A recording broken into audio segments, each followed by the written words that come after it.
Hi there, Working Homeschool Mom. This is Charlotte from Charlotte Jones 24/7 and My Little Homeschool. And this is episode number 74 of the Strike a Balance podcast for Working Homeschool Moms. And on today's episode, I welcome back Camille Kirksey, who is a homeschool coach and the founder of World Homeschoolers Day, which is happening on the 2nd of June. We had a fantastic chat about all things related to homeschool coaching, homeschool planning, and of course, the very exciting World Homeschoolers Day, like I said, happening on the 2nd of June. Camille is a really experienced homeschooler and she shares a lot of really realistic tips and strategies for managing your mindset and for having a successful homeschool. It's a really, really great episode and I'm sure you're going to love it. Before we get to the actual episode, I would be ever so grateful if you could rate, review, and subscribe to the podcast. It just means more working homeschool moms can find it, and in that way we can all build the supportive working homeschool mom community together. Thank you so much.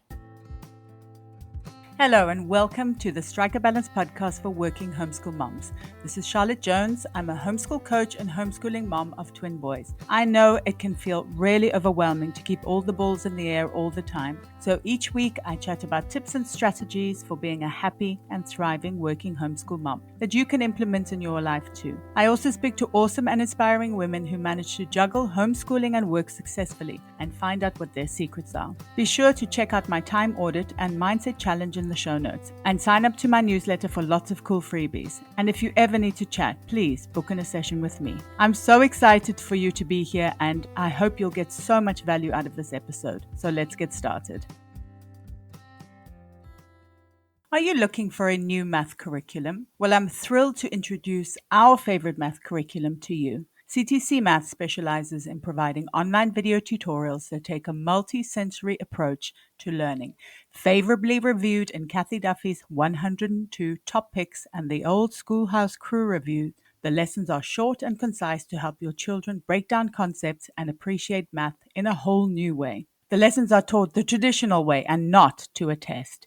Each one of the video tutorials is taught by an internationally acclaimed teacher, Pat Murray, who is renowned for teaching math concepts in a simple, easy-to-understand way and in only a few minutes at a time. Using a multi-sensory approach means having the combination of effective graphics and animation synchronized with the voice of a friendly teacher together with a practical assessment. This three-pronged attack makes learning so much easier and more effective. Even students who struggled with math are getting fantastic results, and ones who were doing okay before are now doing brilliantly. Visit ctcmath.com today to start your free trial. CTC Maths is generously offering my listeners an amazing special. Go to www.ctcmath.com/MLH to get a half-price discount plus a bonus 6 months for free. That's ctcmath.com/MLH. I'm really excited to welcome Camille Kirksey back onto the podcast. Camille is a homeschool expert and mindset coach who encourages,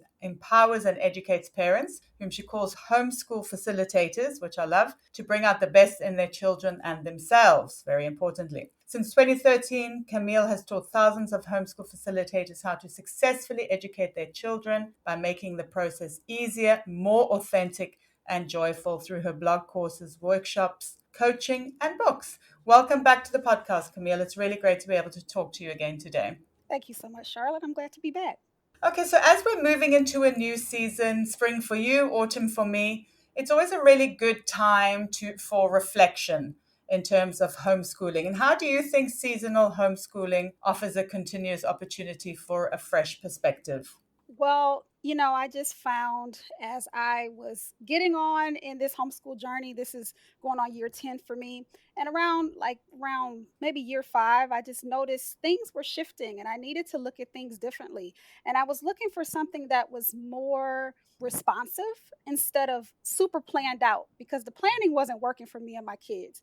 So I just instinctively thought about the seasons because how we move in the world changes with the weather and the seasons. So I was looking for something and I really couldn't find anything. And so I kind of said, well, let me start planning by season. It's a shorter amount of time, it allows more flexibility, and it allows for that reflection to say, hey, instead of looking back for the year, let me just look back these last few months to see how things were going and if we need to change or stay the same. And it kind of just stuck. And that's what I encourage in my courses and workshops. I actually just did a workshop last month for homeschool moms to reflect because we don't do that enough. We just keep pushing forward. So yeah, I started, and I don't know if I created the term or whatever, but seasonal homeschooling is definitely something that I follow for the past 5 years, and I'll continue to as long as I homeschool because it just it makes sense. It lets me move in the way that works for us right now without feeling I have to change too often, but not having to plan too far ahead because that's where I get in trouble, and I know other people do too. Absolutely, yes. And I think when you do start it with homeschooling, you really feel like you need to plan everything. But I think most people quickly realize that it's not not the greatest idea, or it's not always successful. Yeah, that's the narrative that we should plan our year. I remember when I was in the beginning and I was looking on YouTube and all the videos were like this. I remember this one mom, she had this big like 11 by 17 form, like or a blank piece of paper, and she had all her months written out and everything that they were going to do. And I was like, that's my brain. That's how I work. But the reality is like, no, that's not. It's not. I don't know how she did it, or if she was just showing us the good parts, but I was like, that's impossible. So let's just be realistic and more responsive instead of too planned out or reactive. And it seems to really work for us and everyone that I tend to share it with. It feels better instead of having to have all this up front. Absolutely, yes, it's so much pressure, and I love the idea of reflecting because sometimes we think reflecting is just like, oh, what do we need to change? But I think it's also really nice to reflect on the wins as well because those are the things you really need to keep when times are tough, I think. Absolutely. And as I mentioned, I just did a workshop about this, about reflect and reset, because springtime, especially, well, I know it's fall for you, but any change of season is an opportunity to stop and think about what worked and what didn't. And then to allow yourself to make a decision to how you want to go forward. And a lot of times we just go forward because, oh, fall is coming. So let's plan for the next or whatever's coming instead of saying, okay, well, how do I want to move? What feels good? Where are my kids at right now? Where are our lives at right now? And so yeah, it's the best way to go to keep that authentic homeschooling vibe that a lot of us want to practice but can't figure out how to get there. It's just an opportunity to stop and reflect and think like, how do I want to move instead of just moving forward. And I love the idea of authentic homeschooling as well because I think it's a very individual thing, isn't it? Oh, absolutely. Absolutely. And it changes how your family changes. So it's not going to be seasonally necessarily. It might be, every couple weeks you have to really stop and think, where are we at? Because sickness enters, classes start, classes stop, things happen, life happens. And so if we want to be more responsive to what's going on in the now, we have to be more authentic. We have to really think about the truth of what's happening instead of what we think is going on. And so I feel like there's really no other way to be. And that's where the lessons are too. It helps us become better and our kids become better and get to know each other better if we're being real instead of just going with whatever we think we're supposed to be doing. Yes, absolutely. So true. When we start homeschooling, I think, especially if we start with little ones, it's quite a lot of pressure when you start with the small ones because you think obviously you've got to teach them the big things like reading and writing. And so I think a lot of homeschool content is based around that as well. When our kids get older, it's a different ball game. So what do you I know your kids are older, obviously you've been homeschooling for 10 years. What are some of the challenges and joys of homeschooling bigger kids, would you say? When it comes to older kids, for me, I just think I have a very different perspective. This is like the fun part. I've been and all my kids aren't reading and doing all the things yet. So I'm still in the midst of the little kid mode as well. But I can just have more like real conversations and really get to know my kids in a different way. And I know a lot of people worry about the teenage years and even the tween years. And I don't know, that's what I've been waiting for. Like the little kid part was the harder part for me, and this is like the easier. So I think like my view is different on it. But as far as schoolwork does, they are more participatory when it comes to it. They can tell me, "Hey, mom, this is not working. I tried it. It's not my thing." Or maybe I need asynchronous class versus this workbook, or they're more able to say what they want and what they like, instead of me having to guess all the time, because when they're little, a lot of times you don't know yet, and it's a lot of trial and error. But bigger kids can voice their opinion, and they have a different perspective, especially these 21st century kids. They're very different as far as what they're into. So I don't know. This is the fun part for me, and I'm just more, instead of leading the way, I'm more like a co partner. I'm just co-creating their space, because my oldest is 15, so he's close to being an adult legally here. And so I'm just trying to support him to, launch when he's ready. So I don't feel as much pressure as I did when when they were little. It's just like, let me support you now. I don't have to lead and tell you how to do everything. So that's kind of fun for me. I was actually talking to somebody the other day about high school transcript, which was something that I had never really thought about. And she kind of made me feel quite nervous about the whole thing. Yeah, and I think that's common because we don't really know what it has to look like. But as soon as you do a quick Google, it is not that serious. Like, it depends. Like, at least here, the states have certain requirements. But when I started reading my state's requirements, they were way more flexible than I thought. I thought it was very, because I went through school like most kids. And I was like, oh, you have to have these classes and it has to take 4 years, but it's not really like that once you start reading the laws. So as long as you understand the laws, you can craft it however you want to craft it.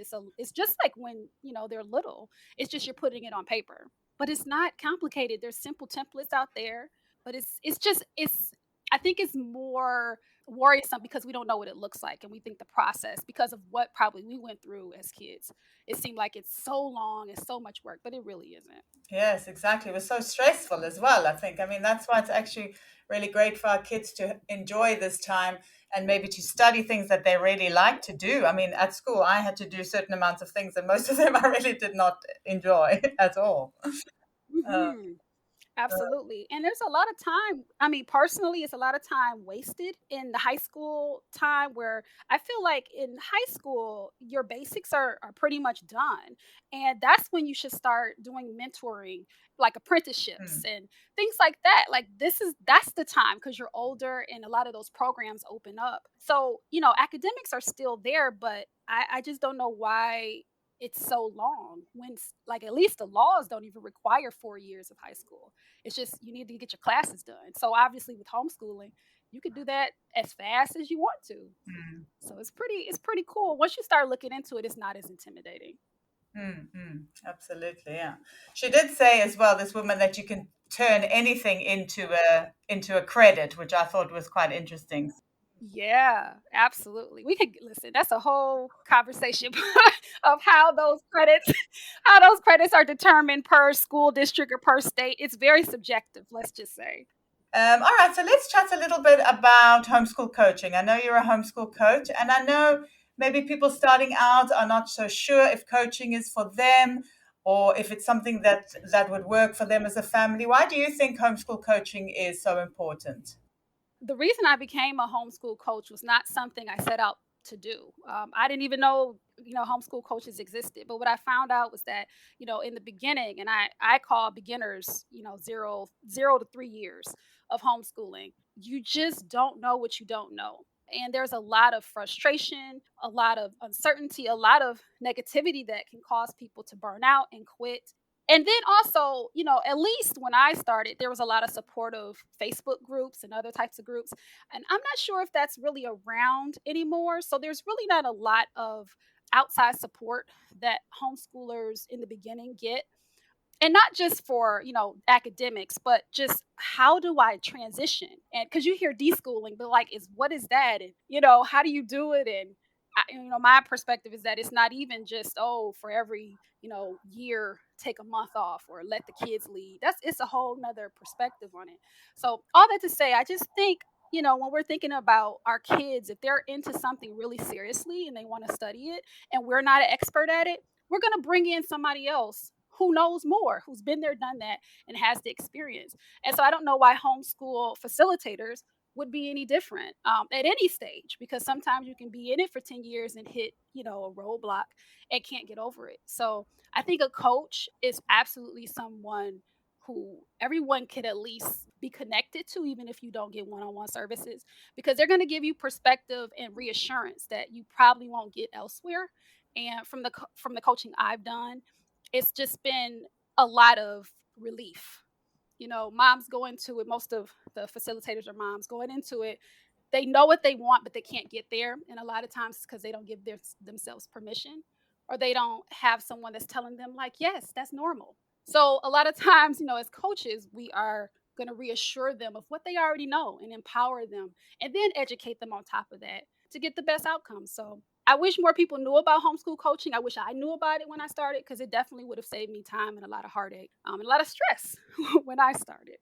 Absolutely. That is so very true. I also keep saying that I wish I'd had a coach because it was very stressful at the beginning. And I think it's so important that, like you said, it's not really the academics, because the academics can be so different for every child, and every child learns in a different way. But I really think it's the mindset that's so important, is that just to see obstacles as an opportunity to maybe grow, or why are we getting stuck here, or things like that. So, yeah, I think mindset is such a huge and important part of homeschool coaching. Absolutely. I think it's the majority of what we do. And, when people come and they have questions about coaching, it's always about the academics. But what they don't realize, like you were saying, is that it's their mindset. Because, homeschooling, the narrative is that it's all about the kids, it's all about the children and what to do for the children. But we forget that we are the beginning and we are the guides. And if we're uncertain and we're not sure what to, like, if we're equipped for it, and a lot of that energy our children feel, and if there's a way to dissipate it and really feel empowered in the journey, like, none of us know exactly what to do, however long you coach or homeschool. Every kid is different, every stage is different, but it's like, if you can know, like, whatever comes, I'll be able to handle it because I have this skill set that I've learned. There's nothing you can't do. And I think the confidence comes from, like, knowing that whatever comes, I'll be able to overcome it. Or I have someone to reach out to who is a coach that can help me if I have a problem. And that's really reassuring to a lot of people, just to know someone has their back in a way that maybe they don't have that in their, everyday life.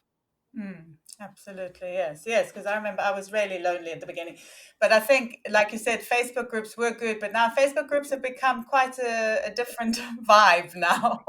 I think people are afraid to even talk in there. I think they're scared to say anything. Yeah, it's just not like it was before. I think the pandemic had a lot to do with that as well. But it is very different, and it's more lonely than it was before. And there's a lot more information out there now too. Whereas, 10 years ago when I started, it was pretty limited. But now everybody's an expert and everybody knows everything, and you don't really know, who to trust or what to do, which may be the case anyway in the beginning, but it doesn't help to have, like, all these different opinions, and they don't really know you or your kids. So it's a bit of a gamble being in those Facebook groups when you're new. And I've also, I mean, I've noticed that people are very particular about, oh, you must do, if you're in this group, you must do this particular kind of homeschooling. Like, we are these people. And if you are not these people, then you are not one of us. Ooh, you're so right. And that, to me, that is so dangerous. I don't advocate for any particular way of homeschooling. I'm more about responsive homeschooling. And I don't know if I think I'm creating this genre because I've never really seen it, but it's more about what works. If it's Waldorf right now, cool. If it's Montessori, great. If it's traditional for you, fine. But that doesn't have to be the only way. And it doesn't have to be just because it's like eclectic. Let's say it it can include some parts of different types of perspectives. It doesn't, just because you're like eclectic doesn't mean you can't pull in traditional, some traditional styles in your homeschool. It's really about responding to what your kids and you need, because I don't want, parents or facilitators thinking like it's all about the kids. Like, if I hate reading aloud, but my kids love it, there's no balance. Like, there has to be a balance. But when you lock into, especially in the beginning, to one way of doing it, I feel like you're setting yourself up for a lot of trouble. And that's what we see with a lot of people. They end up quitting or thinking it's the homeschooling, where it's like, well, you kind of made a premature decision. So let's walk it back and try something else. Sure, absolutely. And I think also, I guess it's to find a place, which I think coaching is really good for, is to find a place of no judgment as well. Because I mean, we all have really crappy days, and we shout, and we do things, and or we just choose maybe things that are not right, and as we walk along the path, I think it's that a place of feeling supported and where you're not judged. I think that's so important as well. Absolutely. The belonging is really comforting. That acceptance is really comforting, and you definitely get that with the right kind of coaching. Sure. Yes, I agree with that. All right, so now we're going to talk about something really, really, really cool, which you established, I think, back in 2021, and that's the World Homeschoolers Day. So maybe you can tell us a little bit about that. Yes. So out the blue, which is what I kind of do with my projects, I decided to create a holiday for homeschoolers. 2021, we were still in the pandemic, and I just felt like we needed something to gather together around outside of what the world was doing. So I looked into it because I was like, can you create your own holidays? Like, how do holidays become created? And I just saw not really any holidays for homeschoolers, but a lot of conferences and a lot of things that didn't really celebrate the journey of homeschooling. So I decided to create World Homeschoolers Day because obviously homeschoolers are all around the world. Again, circling back to what we were talking about in the beginning, it's a time for reflection to say, hey, how did our last year go?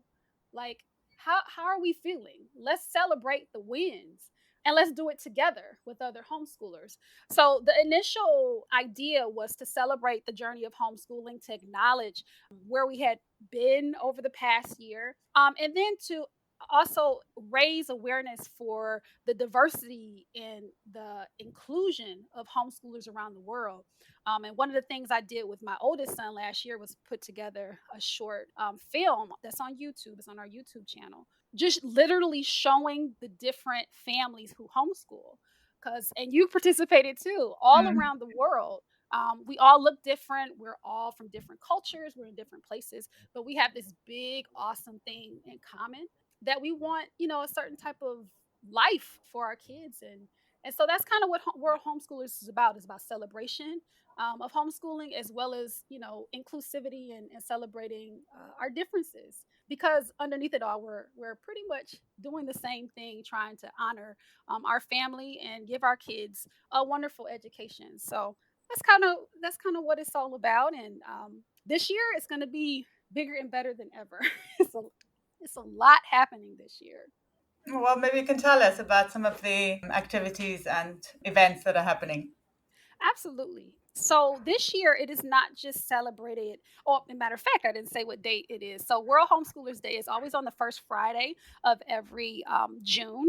So this year it's on June 2nd. And normally I only did pretty much one day of celebrating on the actual holiday. But this year we are doing a couple weeks leading up to the holiday itself. So the first event we're doing is a diversity and inclusion summit, and I have an awesome panel of all homeschool moms, but they're coming from different perspectives because they are all about being advocates for diversity and inclusion in the homeschool space and beyond.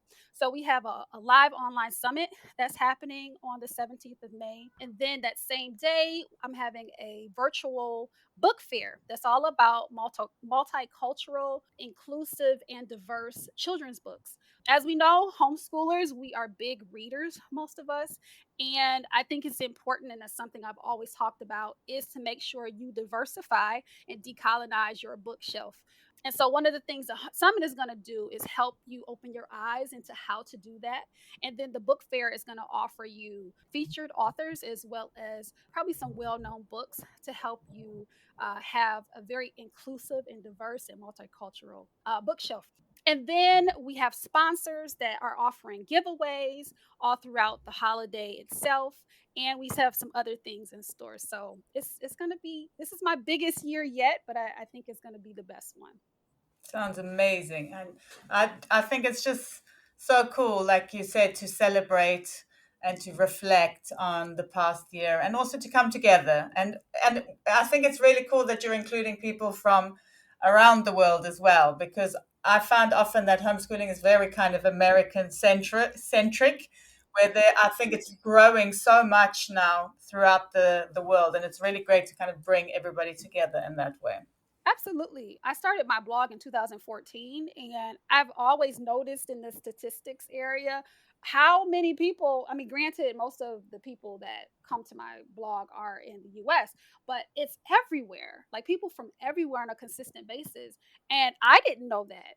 I had no clue. And then just being online, you just see, so many people from so many places that are really passionate about homeschooling. And so, yeah, we have to acknowledge everyone because we're all in this community together. Absolutely, yes. And so that's really, really exciting. And I'm going to link that obviously in the show notes. And so any homeschoolers listening, share about it, please. And also obviously register for the day as well. Absolutely. Thank you so much for your time today. It was really, really fantastic to chat again today, Camille. So thank you so much for spending the time with me today. Thank you so much for having me. I really hope you enjoyed the episode. Drop me a DM on Instagram or post on the Working Homeschool Moms support group over on Facebook. And let me know what resonated the most with you.